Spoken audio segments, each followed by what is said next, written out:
Meron pang isang kailangan para ma-establish ang church, mga kapatid. Dahil maraming mga tao pwedeng magtipon-tipon. Maraming mga tao pwedeng turuan ng salita ng Diyos. Maraming mga tao pwedeng mag-training, mga kapatid. Maraming mga tao pwedeng mag-fellowship, mga kapatid. Pero kung ang grupo ay walang Espiritu Santo sa buhay nila, mga kapatid, hindi yan church ng Panginoon.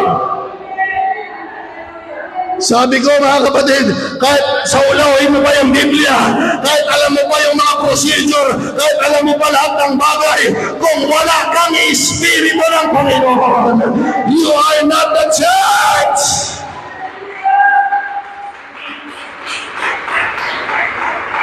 Ay sabi ng Panginoon, mga alagad, pumunta kayo sa Jerusalem. Hintayin ninyo doon yung pangako.